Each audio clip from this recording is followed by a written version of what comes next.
All right, great. So as many of you know, Keith can't make it today, so I'll be replacing him as, I guess, the host of today's call, and he sent me a bunch of notes, so I'll be sharing the updates with you.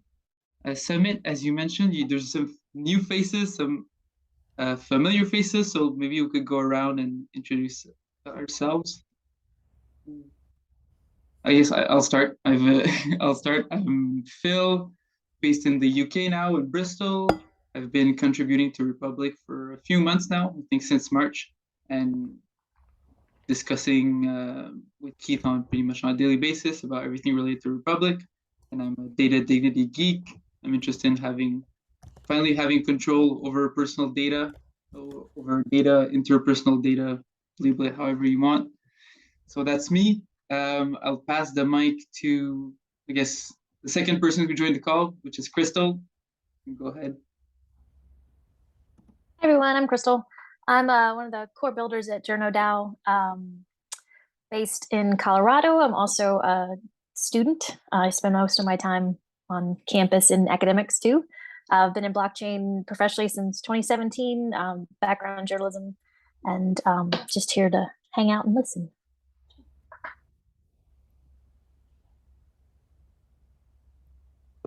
I guess I can go next. Summit. Yeah. Oh, okay, go Summit. You go. Oh, you can go, Jenny. That's okay. I'm Keith's wife. So what I know about what he works on is all from him, but I also was part of DAO Planet, helped put on DAO Denver, and involved in a few other Web3 activities. But this is my solo one now, while I have my day job. I'm Summit. I'm very new to all of this. I just found Republic 3 or 4 weeks ago and have been getting to know people one at a time. Had a little call with Emre. I've been spending a little bit of time with Keith. I wrapped up a 10-year journey in which I helped create a security company called Shape Security, built that up, and that safeguarded user data from criminals and hackers. And so I was deeply involved in transacting in user data. It was all flying through our systems, and we were protecting it on the way in, on the way out. And so that's really what sort of got me more and more interested. And my realization was that we could protect people from criminals, and that's fine. But the reality is that they were actually having a, what I would call, mediocre, borderline abusive relationship with non-criminal entities like the Googles and Facebooks and Amazons of the world. And so all of a sudden I realized that there was a bigger mission, not in fighting the criminals, but rather in helping contribute to changing the nature of value and control and exchange and equitability with regard to user data. And so that's my sort of journey into now deciding that this is my passion for the next 10, 15 years, or whatever's left in my career.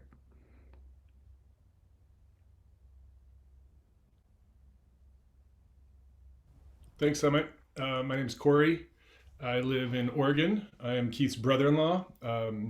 I have been hearing about Republic for years, but this is my first foray into Web3 or DAOs, so I'm just still learning all of this as I go along.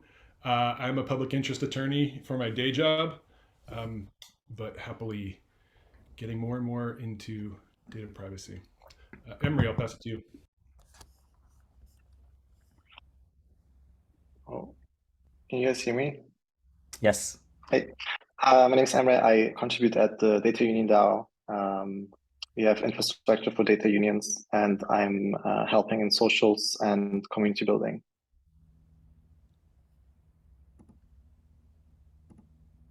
Awesome. Great, Emery. It's good to see you. Hopefully we'll see each other in person now that we're on the same continent. Oh, I didn't know you moved. Nice to hear that. Done now. Yeah, it's done.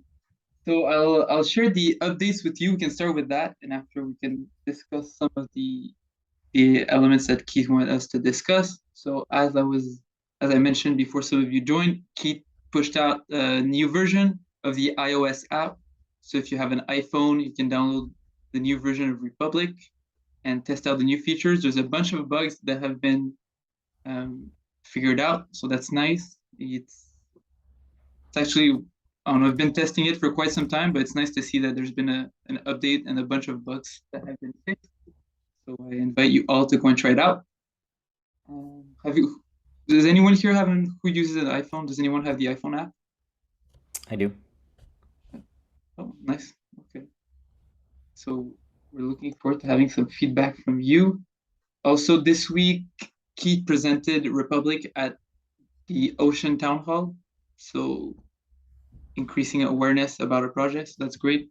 I wish Keith was here to tell us more about the response. But so good thing he got to present at Ocean. I'm pretty sure we got I don't know, did he mention the grant in the past weeks?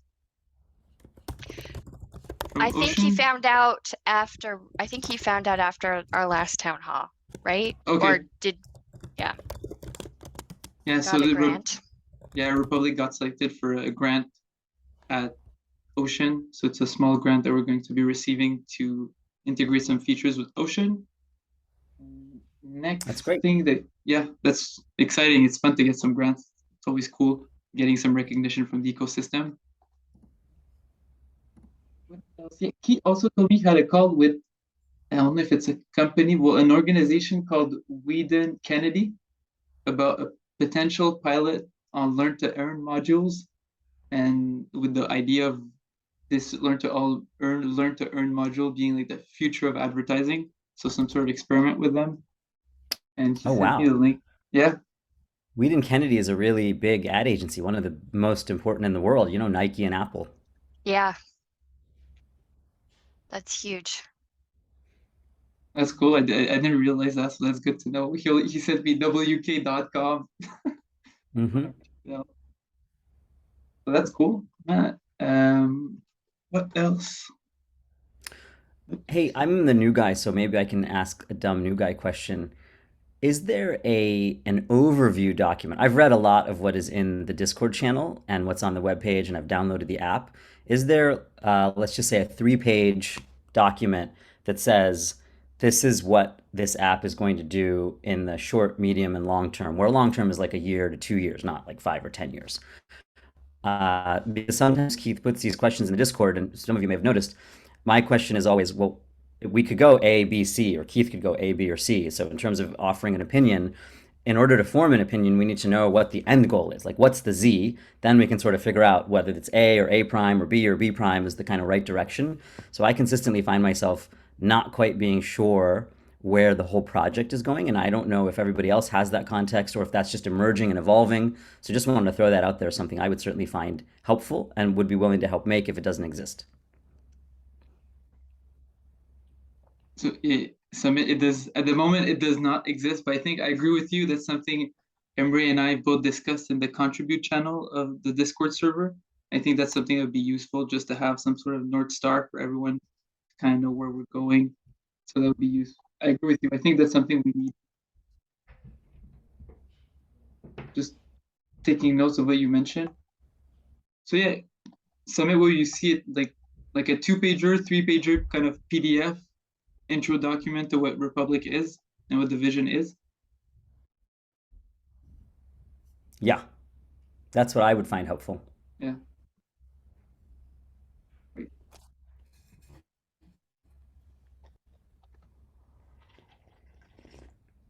Then, so I say back to the iOS app. For those, for the iOS app, something that Key wanted to know was maybe some features to prioritize in the building. So what we'd like to see next. Keith mentioned that he was working on signing in with your wallet and allowing people to use their own storage service like Google Drive.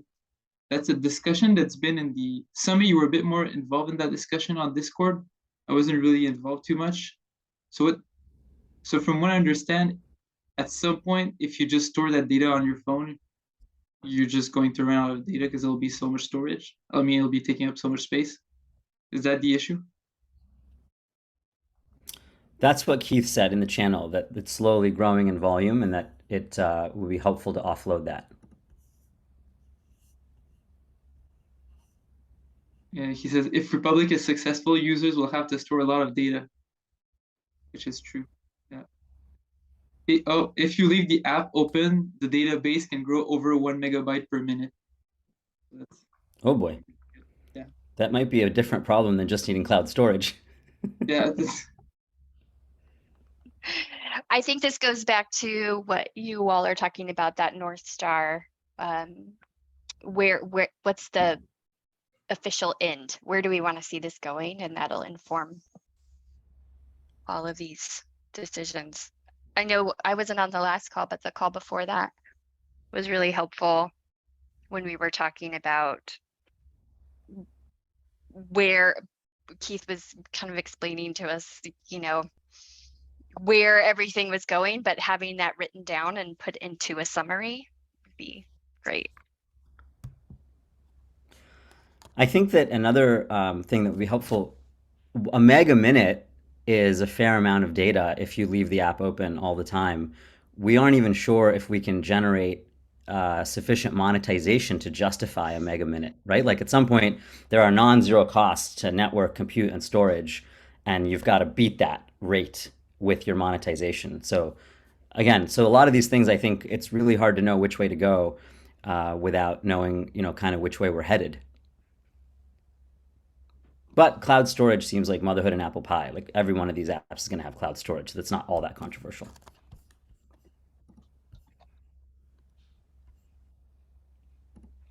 John, hello. Our metaphor tsar is in the house. What's going on? Well, I'd say maybe two things we could discuss then is that could be helpful for everyone, including Keith. It's an exercise we did a few calls ago. I'd say now that we've got the iOS app that's been updated, what features would we like to have on the iOS app? Because at the moment, it allows you pretty much, like, it's nice. The location gives you, like, you're able to visualize your data. You get to visualize that location data. There's the sensor ones also. You can get some sort of information and try to understand what's going on. And then there's the health kit. What would we like? Is there anything specific one of you, like each of you, would like to do with that data, or something that the app doesn't do at the moment that you'd like to see?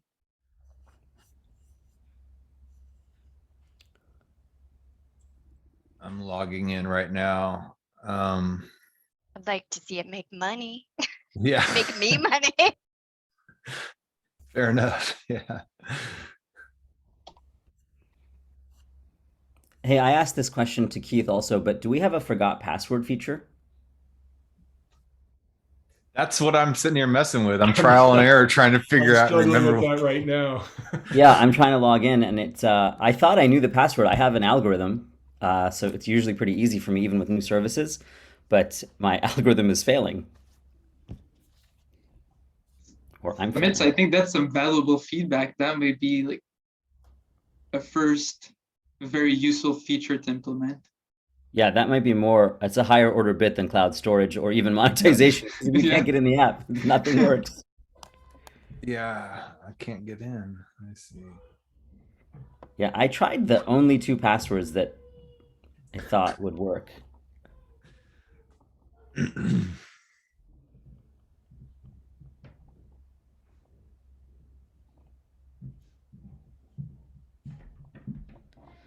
Well, I'm stuck.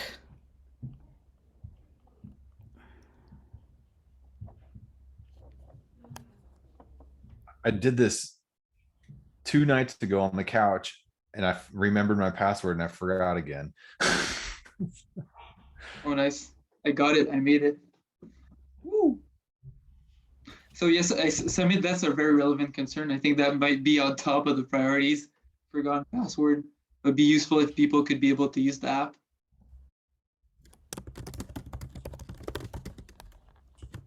Well, do you have to sign in with a password every single time you open it? Before you didn't. I don't know if in this new version you do. Emery, you're saying yes? Yeah, at least for me, I have to always log back in per session or like per day or something.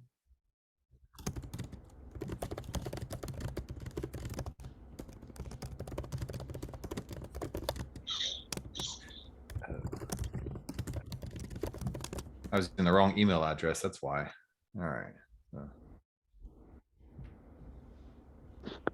Let's see. I mean, I get why you would have to log back in if it's your Yeah. if it's showing some of your data like your bank apps, but maybe making facial recognition to make it faster.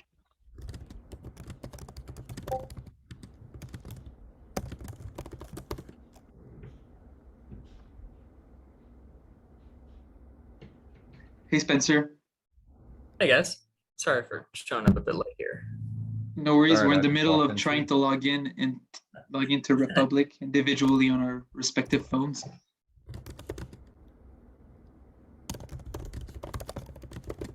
Yes, got it.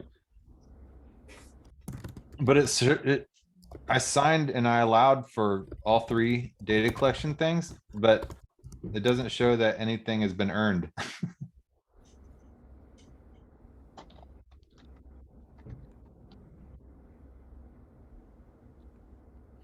I remember John also running into that in the previous version.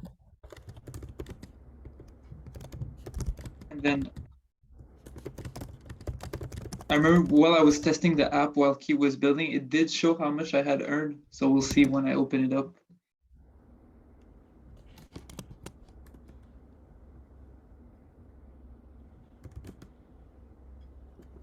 Yeah, so whenever I go to add data, whoops.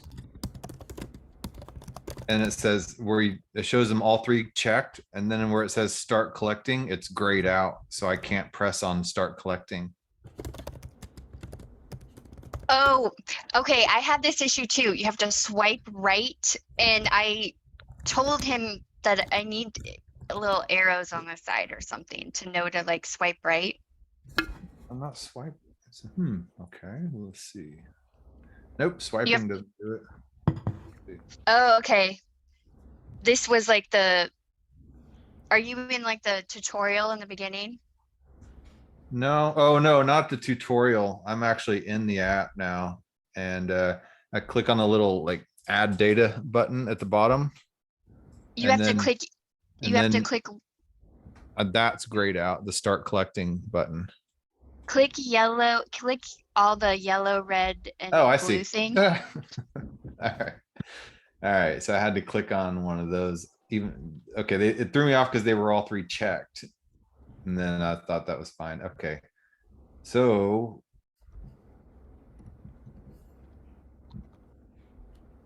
Let's see. This is real good time live feedback, by the way. I think this is I love great. it. I'm taking notes. I love it. It's so useful.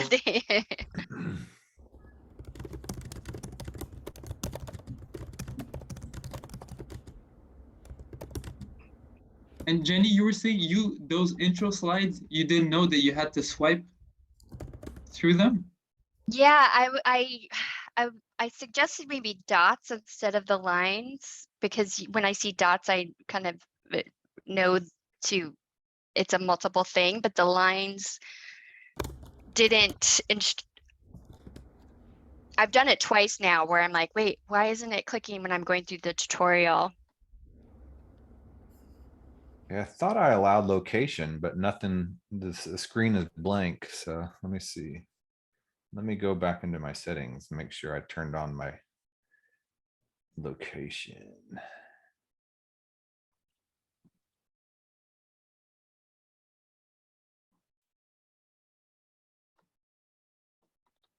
Okay, all good, all good.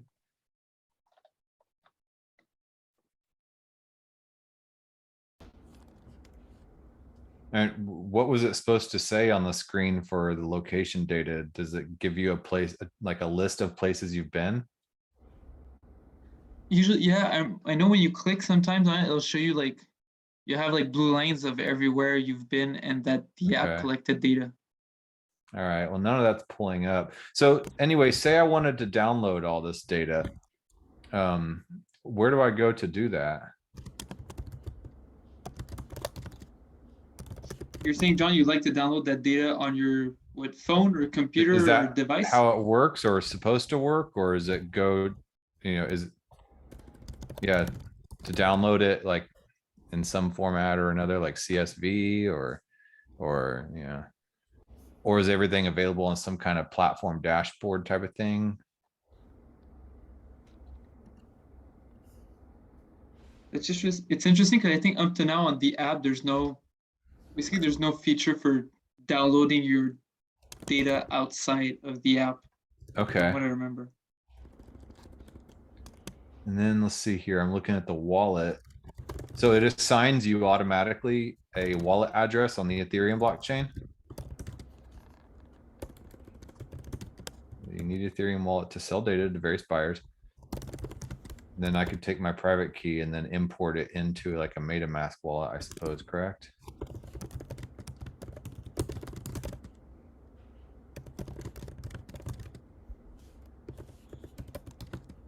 You are talking way above my pay grade over here. I have no clue. Sorry. That all sounds super slick though. Yeah, so from what I'm assuming, I could click on the wallet, and that gives me the address for the public key, but it doesn't finish the address. It just ends in dots, the ellipses. And I can't seem, okay, so I can copy the public key. Okay, cool. And then I can paste the public key like in something like Etherscan if I want.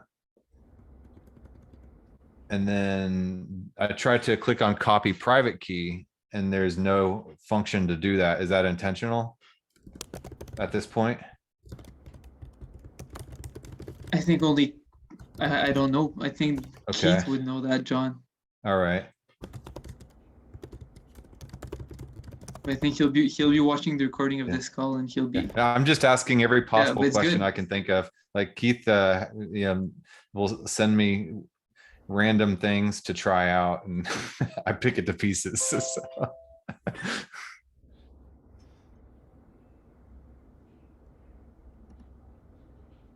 Yeah, sure. Spencer, if you want to contribute to the testing effort, that would be appreciated. Sure, yeah, sure. Just let me know what I need to try accessing here.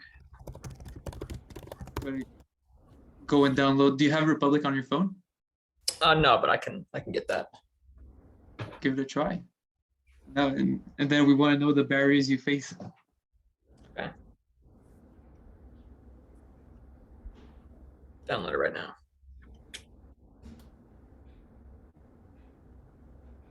A super micro feature would be eliminating the capitalization. So I'm going to sign up with a new account. So I'll just go through the whole, I'll use a different email address. The little form field box capitalizes the first letter, which it probably shouldn't for a username. That's not necessary.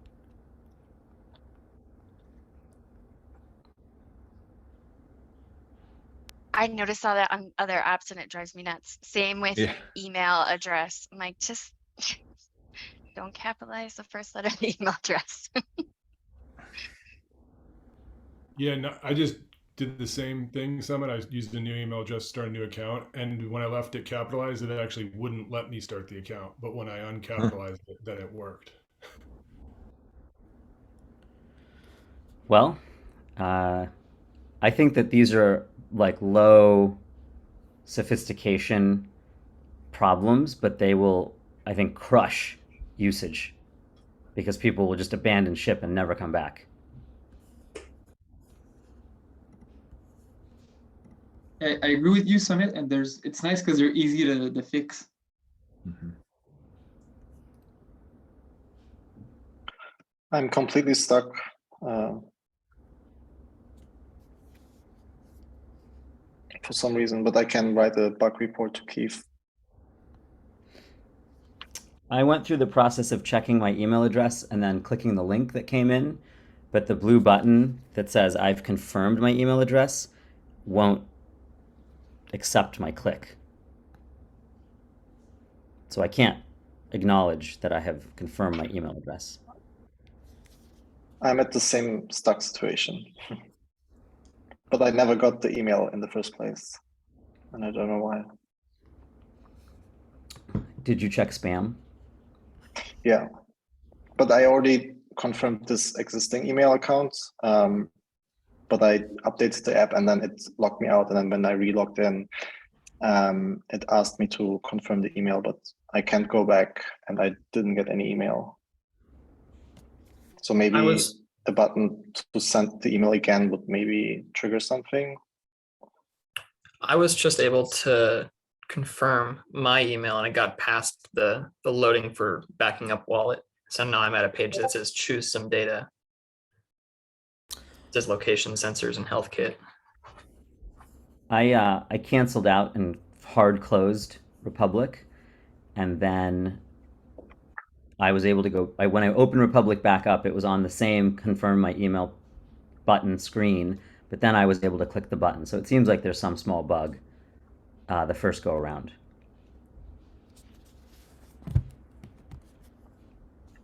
And for me, for someone that already has an account, I think I'm in a different loop because I even restarted my phone and I'm just still stuck at the same screen. So I can't even create a new account if I wanted to.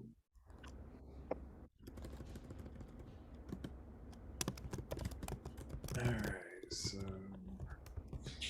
my screen closed because of inactivity, and then I went to go back into it, and I have to sign in again. So that would probably. Is this something we like or we don't like, having to sign in again every time? Emery, you're not a fan? No one's a fan of it? Why would No. anybody be a fan of it? Yeah. No, but I mean, some people, I'd say someone who's more like privacy inclined might see a value, and like same for like banking apps, for example, as Jenny said, that you'll get I like would logged out every strongly time. push back on that. There's a completely robust security paradigm on iOS that's got like 1 billion users. And if somebody's screaming Yeah. from the rooftops about privacy, not interested. You've got PIN, you've got facial ID, like the device is very, very Yeah. secure. The odds of you having a security issue are like very Byzantine. Your wife might get all your data, or your child, like my kid knows my code. That's a separate insider threat problem. I'm a security guy for 12 years. Don't buy into the hype. There's no privacy issue on iOS that it rises to this level. Do people upsell the privacy type of thing in order to be able to sell a product and like a security feature in a lot of cases? Are you Like asking? what you like was you saying like an unrealistic privacy type of situation? Do companies like upsell that in order to sell some kind of products? I think that some percentage of companies do, but I think a much larger number of companies engage in security theater Okay. and lay on like 3 different levels of security that are in the same channel, which any security person can tell you is no additional amount of security, because if there's a breach in that channel, there's a breach. So you have to go into multiple channels, right? What you have, what you know, what you are. And they'll double down on what you have, what you have, what you have, or another one. And this is just all nonsense, right? Like that's not how security works. Interesting. Okay. So you could maybe enable 2FA to add a different layer of security if you were super cautious, right? But I think then we have wouldn't- enough security because most of us are unable to get Yeah. the app as it stands. It's highly secure. Yeah, I No wouldn't one's stealing the data. prioritize 2FA anywhere. Yeah, so, but yeah. Just to clarify something, I was able to set up an account and get to the main base, the main kind of hub on the app, and the wallet that's associated with it. This is a new wallet that's associated with your Republic app. So I don't think I Yeah, every connected. member gets a different wallet when you Cool. create an account. Awesome. And then you can withdraw the earnings at some point. Nice. Cool.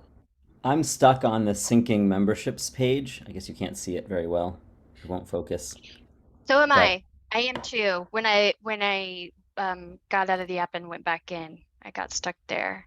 Did you do a hard close? Because that's what I did before. I'm wondering if that was what did it. Well, I just did a hard close now because I waited 5 or 6 minutes, and it's still, when I open the app, it's back on that same page with the little spinning wheel. Yeah, I confirmed the email and everything, but I'm stuck on a configuring app spinning wheel for about 5 minutes now.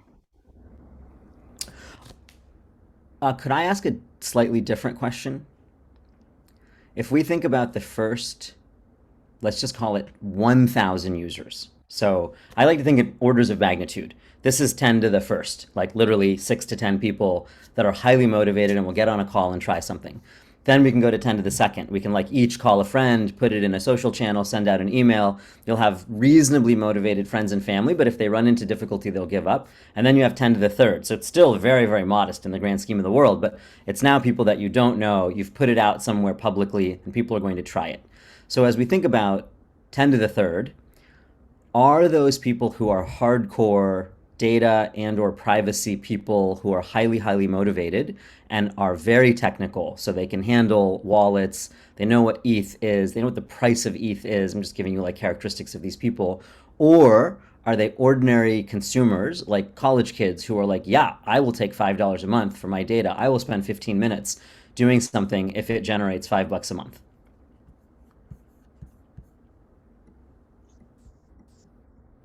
We're asking who we think those people are, that which one of those buckets? I'm asking which Or- one we are aiming for. Mm, I mean, there could be a third option. I'm just laying out two. So I'm debating. I don't know for this like first thousand users. I'm not sure because there are a decent amount of people like who are technical enough to make 1,000 people. But Oh, I mean, there are for sure. Yeah. You know, there are Yeah. probably 5 million people in the US who I would consider in the target segment that could handle a relatively high barrier. It's basically everybody that's active in Web3, has a wallet, owns a coin. They've all been through really, really challenging UI. Like I signed up for Coinbase a little while back, and it's horrifically difficult. It is not a well yeah, organized policy. I mean, for all of its success, it's very difficult. I mean, I actually have a friend over there, and I was yelling at him. I'm like, dude, I just want to put $10,000 in Coinbase, and you guys want to send the FBI to my house to like check my Yeah. driver's license. What is going on? Take my credit card. And it took me like several days to get the approval. And, Yes. it wasn't quick, and then you kind of lose that momentum. That's right. If you're not Um, highly motivated, you're not going to make it. Yeah. I feel I'm kind of torn by the buckets you laid out, because on one end, I'm hearing a lot from teachers now in high school where they're like, oh, high schoolers there's like this whole trend to be more privacy focused, less on social media. I mean, obviously, a majority of them are still on there, right? But like, and obviously, I would love $5 a month. Same with any college student. So I feel like that could be like a really quick win and spread quickly. But then, I don't know. I feel like we need more sophisticated users to help drive what we should do next, I guess, and not let it be like some sort of fad. I think, But I'm thinking out loud here. but Jenny, I think a lot of people are interested, for example, by the X amount of dollars per month. However, like the dilemma is like most people won't do the complex task required to get that like $5 per month. I think some of them are just gonna give up. Whereas the more technical folks might stick around through the whole process. It's my intuition. I tend to agree with you, Philip, but sorry, is it Philip or Philippe? Both work. Philippe, go for whatever you want. Okay. Philippe, I'll go for that. I tend to agree with you, but then I wonder whether the more technical the user is, the lower the probability that the $5 a month is motivating. Yeah. Totally agree with you on that. I think the more technical people don't, to a certain extent, don't really even care about that much about the dollar amount. They're more there for like a philosophical reason, or like, we care about data and the idea of monetizing it is nice, but we're not necessarily there for the amount that we'll receive. So then the question would be, and this is why I think this is a really important question, and I don't pretend to know the right answer, but I think that the purpose and motivation for being in the app has to be properly harmonized and matched with the intended target user. So if we can deliver $5 a month, then we should go after college kids. If we can't deliver $5 a month, or if the app is sort of challenging to use in these early days and we need technical users, then we better have a value prop that makes sense for the technical user. Otherwise, we sort of end up in an empty set. Mm-hmm. What would So you say? Go ahead, keep going with no, your no, train no. of thought. Please, you go. Well, I was going to say, what, as you know, being a technical user yourself, and everybody on here, I guess, is except me, but what would be the value prop for you to stay engaged, would you say? I'll give you a small example. I am frustrated, and this is like a very first world user problem, but just bear with me. I'm frustrated that the quality of visualization I get over my data is never more and never less than precisely the quality given to me by the entity, the company that nominally owns my data. So I have Strava, I have WeThings. So I run and then I see how I'm doing on my weight, right? I get a quality of integration, a quality of visualization that is whatever they deem fit to give me. So like WeThings, I don't know what's going on with WeThings. They're not doing a very good job. Like they have a horrible graphing engine, horrible whatever. So I'm just giving you an example where I don't need monetization. I would be highly motivated if I could get WeThings data. Now it's on my device. And then I could go to some other developer, or I could put up like, hey, I've got this WeThings data. Is there a developer out there that wants to do a great job monetizing health and fitness data from multiple sources? Here are 1 user, 10 users, 100 users that have that data. I think that the quality and caliber of data visualization and then later data integration. Imagine, I mean, again, this is just a health and fitness example for me. You run for some number of days, weeks, months, and then you track that against other metrics that come from disparate sources. That's really hard. Apple's trying to do that, but I can't get Apple to work either. So to sort of say, hey, Republic kind of rips all that data out of those captive systems and then allows a different developer to synthesize and integrate them. That is not monetary in nature, but it's very high value. And it doesn't matter how much or how little money you have, if you care about that particular use case, and we could describe 50 more like that, health, fitness, food, music, you name it, then I think you've got a value prop that is disconnected from monetization and just relies on taking data out of a system and liberating it. However, those are not data sets that are in the first 3 that we're talking about. Like those data sets are kind of native to the device. I don't really care all that much about my accelerometer and phone data. Like that's not very interesting to me. But there are data sets that are. Summit, I'm glad you brought that up because I had the exact same reflection yesterday. I also use Strava a lot. I run a lot and cycle a lot. And I was thinking like basically Strava is some sort of it has like the features of a data union in some way. It just doesn't give value back to the users, Like it collects their data, allows them to visualize it, but it just doesn't really care much about like their users except the fact that they're coming like they're using the app. And then people are willing to use Strava because like it allows them to visualize their workout data, plus there's a social component to it, and then they're willing to do it for free. They don't even care about having a dime for their data because of the features that Strava provides. And then yeah.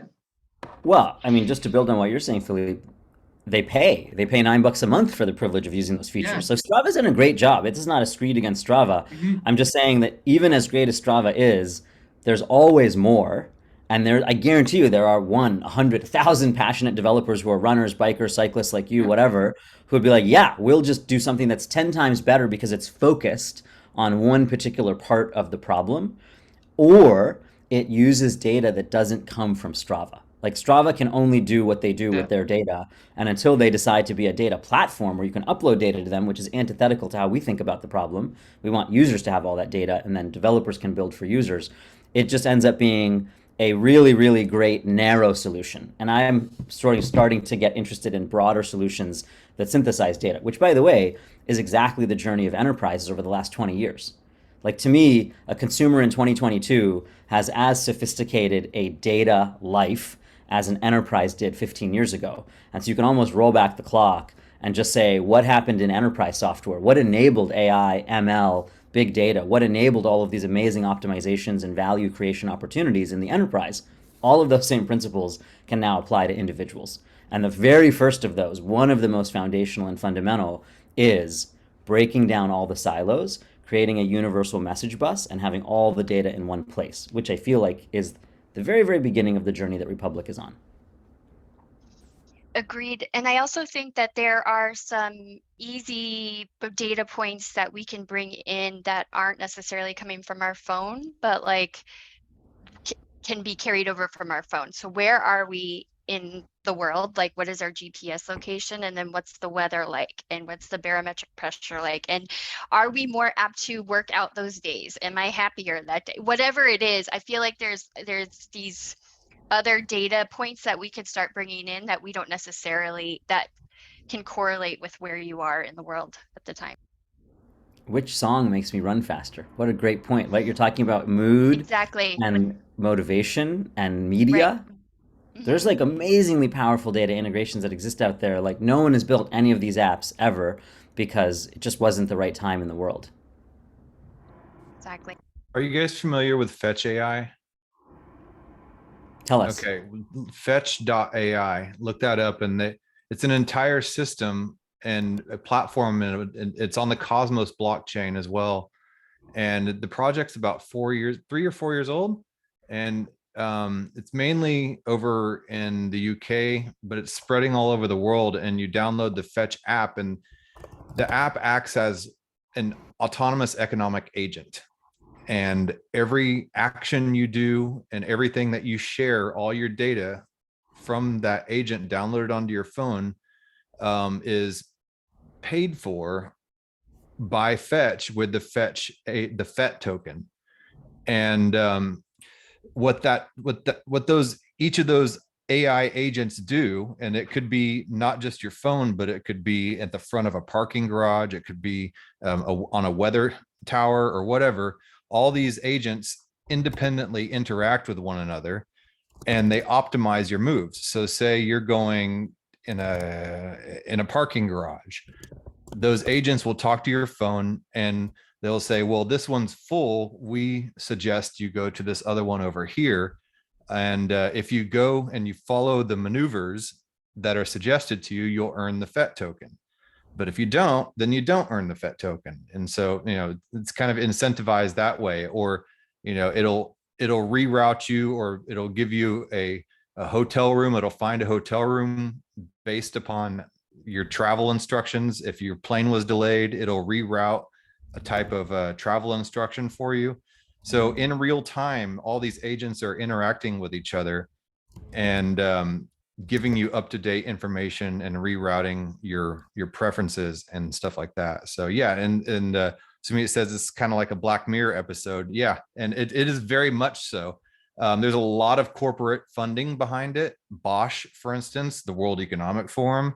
It's just like, yeah, it's a really big project, and it's coming out of I believe Cambridge University as well, either that or Oxford, one of those two big ones over in England. But but a lot of what you guys are talking about have very similar parallels with what Fetch AI has been doing. This is really cool, Jonathan. Very cool. I'll look into it. Thanks, John. I'm curious. You made me curious. But I think basically the conclusion of maybe what Summit, you'll probably agree with me on that, is that it's not necessarily receiving like X amount of dollars. It's more about like having data provide you value, and value you didn't have before. That's what Strava does to an extent, and that's why people like it. That's why I think demo is going to be successful also. People care, like mostly men, a lot of men love their cars and are passionate about their cars. And then the more they understand and the more data, the more basically anything they can have related to their car makes them happy, excited. So I think for them, they're gaining value through that data. Yeah, and I think you're onto something there too, because one of the key differences that I'm seeing between Republic and what Fetch is doing is Fetch doesn't give you the option of, retracting or, where your data is used. It just, collects your data and then gives you the currency for it. But the Republic, from what you guys have been talking about, seems to have more goals of allowing more autonomy to the individual person. I'm pretty sure Keith has chatted with him before. It sounds familiar. We should have him give us a summary on that. I think you're right, Don. I think that is what the differences are. I think there were a few other key differences as well.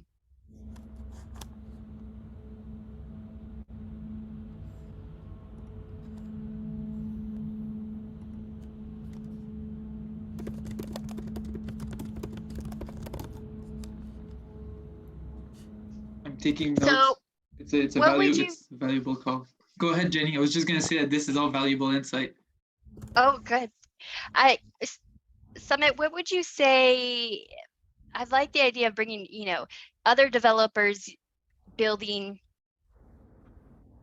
like tools that allow you to input your data to see these things. What would be the process of getting those people on board or interested or want, like how do you see that playing out? Well, I see it playing out in almost exactly the way that this project has unfolded, which is if we lay out a path and it's early days in that path 100 users, 1,000 users, 10,000 users, but there are going to be people who are super passionate about every vertical. Like there are developers who are movie people or music people or mental health people or fitness people, right? They're passionate people in all these different verticals. And you say, I mean, I remember this guy, I think his name was John, but it was 2007 and he was a one-man shop, literally one guy, and he made Runkeeper. And Runkeeper is now I think it's the #2 app. I think it's probably $1 billion company. I use Runkeeper and Strava side by side because there are nice little features in Runkeeper that Strava doesn't have. So he built for this iPhone Android platform when it had very, very few users. It may not have been all that risky of a bet to bet on Google and Apple gaining market share, but the fact remains that when he wrote that app, there were very, very few users. And so I think there will be lots of developers who will say, yep, we've seen this movie before. New platforms, new capabilities, fundamentally new paradigms emerge every 5 to 10 years pretty reliably.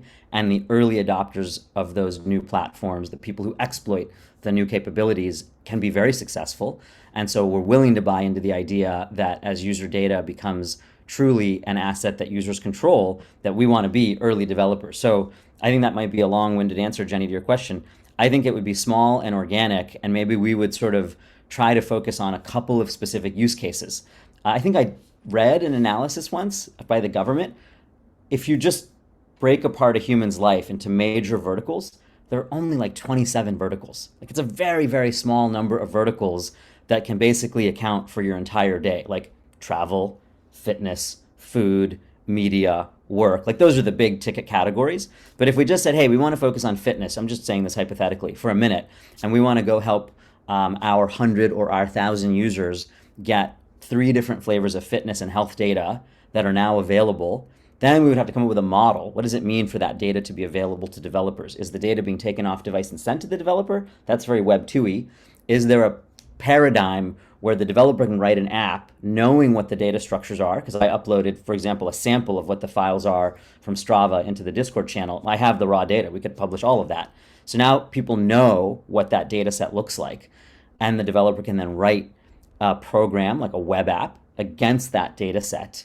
And then that program would run pointing to the local data set. So it's almost like Republic becomes a little local web server and makes available data, just like a cloud web server would make available data that's remote third-party data sources.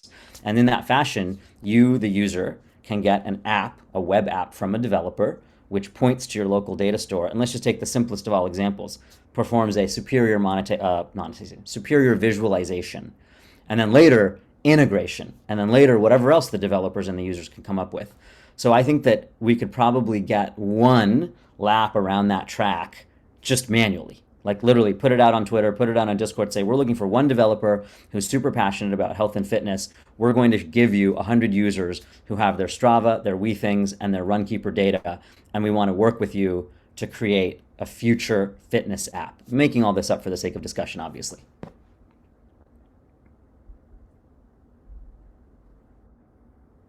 And Samit, I'm in the same, I think we've been thinking about similar stuff, but that's how I see it also. I think focusing on one specific vertical, whichever it is, just the one that we prefer, that Keith enjoys the most, or he's the most passionate, and that like wouldn't feel like work to him, and then building something out of that data in that vertical.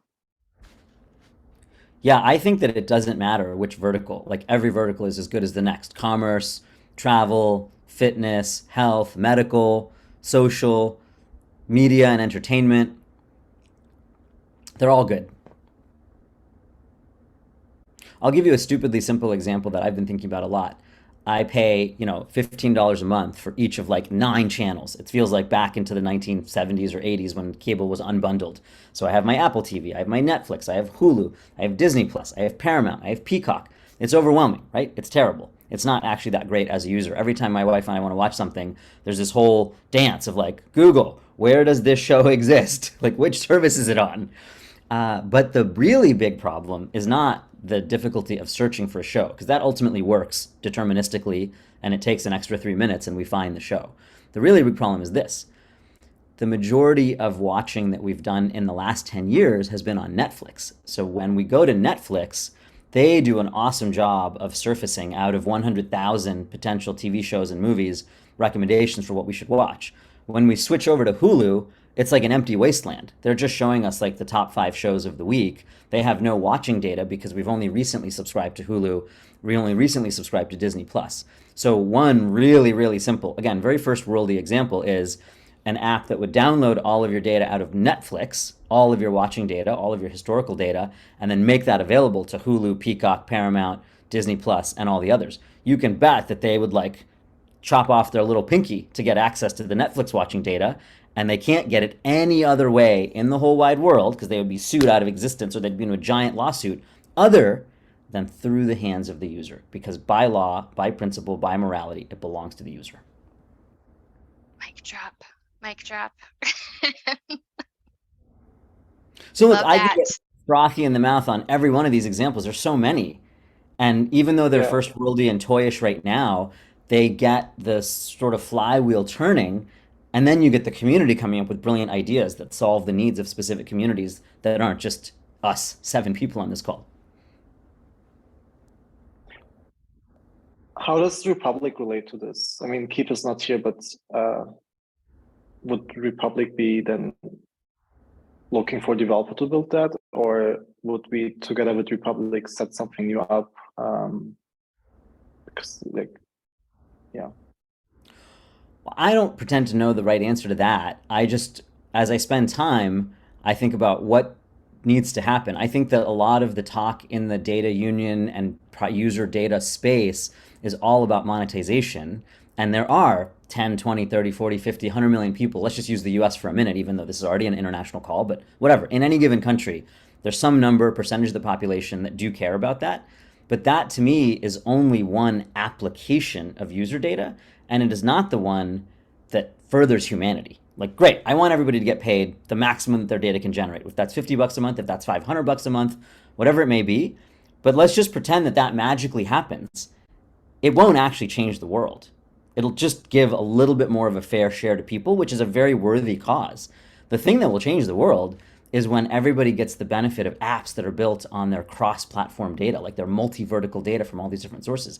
That will change whole industries. Like that will be the really sort of seismic change. The monetization to me is just a means to an end. It just causes 10, 20, 30 million non-technical users to care about the platform. And I might have this wrong, but I think where Republic is that conduit of this is how I get this is where I put all of my data, and then Republic helps you put all of your data into one place, and it can go to multiple data unions if you want. It could go to specific apps that could build off of that, but this is where I funnel my data into, and it's all located in one area. That's how I've been understanding it, but again, we might this goes to that North Star of like what are we? Jenny, I makes think a this ton of sense is to me. yeah.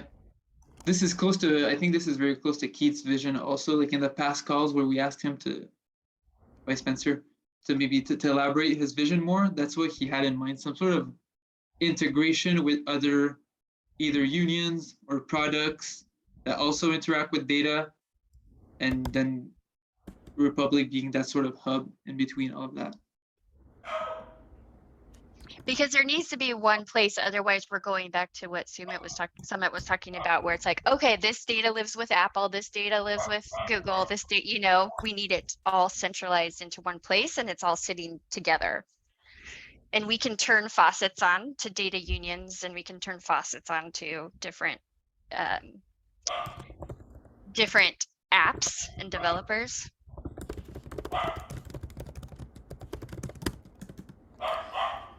I think that's exciting. I have one particular question which is how do we enable an app developer to operate on a user's data without sending the user's data to the cloud? How do we invert the paradigm? Like in the Web 2 world, the world that we're very squarely in right now, there's one simple paradigm. If you want the benefit of the data science algorithm, the app, the company, the product, whatever it is, step one, you upload your data. I would like to brainstorm and figure out ways to change that, because that's not ideal. Like that gives a lot of value, a lot of stuff that you can't really easily pull back to the developer. I don't know why, or I would like to imagine a future in which a user can have all the benefit of the data science, the algorithm, etc., but then the code comes down to the local device rather than the data going up to the cloud. And by the way, I think that we should switch away from a surveillance capitalism advertising model for all these things and say, yeah, user, you should pay 10 cents a month for that. That's a fair price.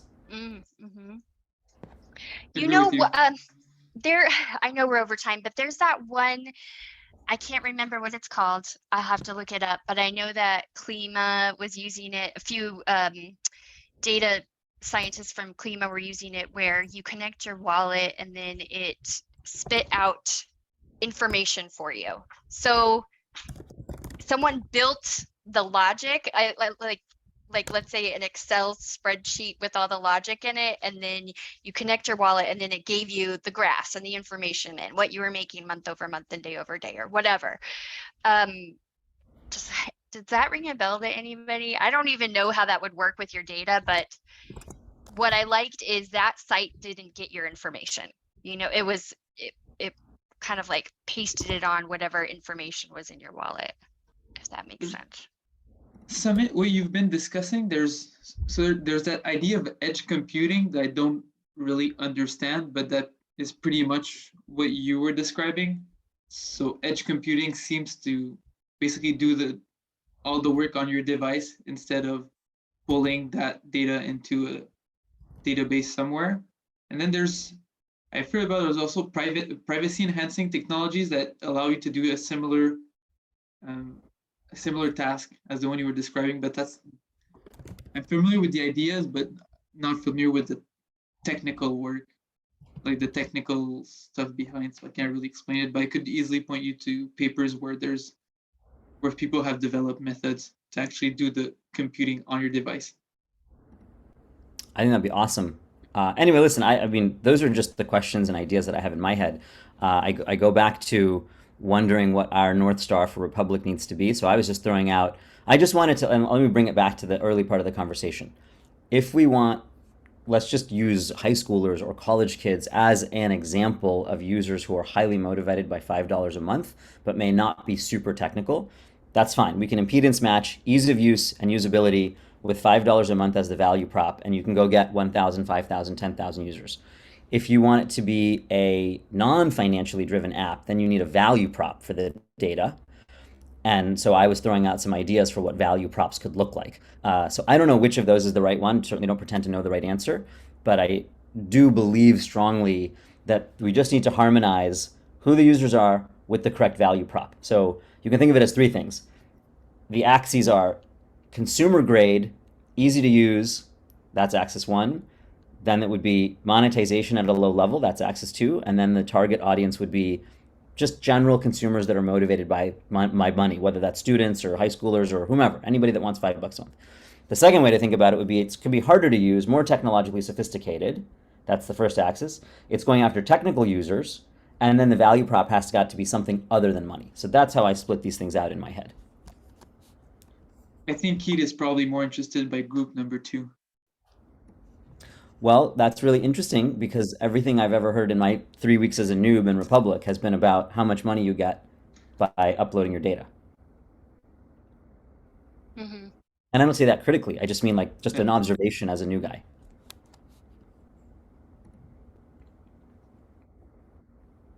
We need marketing. We need a marketing. Well, yeah, I think, we do need marketing, and then it'll be easier to do some marketing once we know what we want to do. Yeah, Yeah. I think we have to start with the products. Yeah. But what Summit is saying is really great.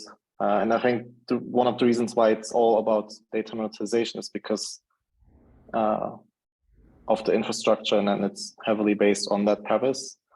But I like completely agree. If you build a really great product that people actually just want to use without looking at how much money they could be making, because that's a future promise that you will probably take a while to fulfill, that might be a faster route to get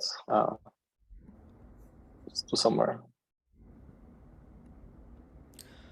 I think if we look at Helium, they are struggling because an insufficient number of businesses are routing traffic through the system. So they've got this amazing, mind-blowing global infrastructure in 16,000 cities worldwide, 2 million hotspots, but they have not gotten enough businesses to route traffic. So as an individual, don't care about $5 a month or $500 a month. These are all irrelevant to me. I care about like life-changing applications that will be built on our personal data. And then B, I think that we can make the value proposition come true in a very narrow way more quickly when the value prop is non-financial. If you want the financial value prop, you've got to wait for data union, streamer, businesses to start buying data. And I'm very concerned that if they buy data that's anonymized and buy the terabyte or by the megabyte, you're going to get pennies on the megabyte. Like that's just the nature of wholesale. So right now, all the visions that I read about are wholesale data. Wholesale data is going to sell for cheap. That's what wholesale means. You have to sell individually identifiable data if you want $2, $3 per transaction. So there's like several orders of magnitude gap in between what I think people want and envision, which is 20, 50, $100 a month, and what we're going to get on a wholesale basis, which is pennies on the dollar. So if we set that aside, we can individually go get one developer to build a fitness app and go deliver a fitness-based use case, just to go with that example, ourselves in the next 90 days. Like it's all very doable and very much within our control to make that happen. Just like Runkeeper was one dude who had Runkeeper ready to go when the App Store came out on iOS.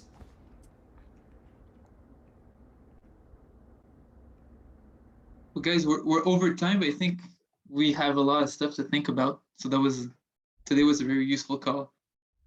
So Samit, thanks for your input. Also, thanks Emre, thanks Corey, and for whoever watches the recording. Thanks for everyone else who joined.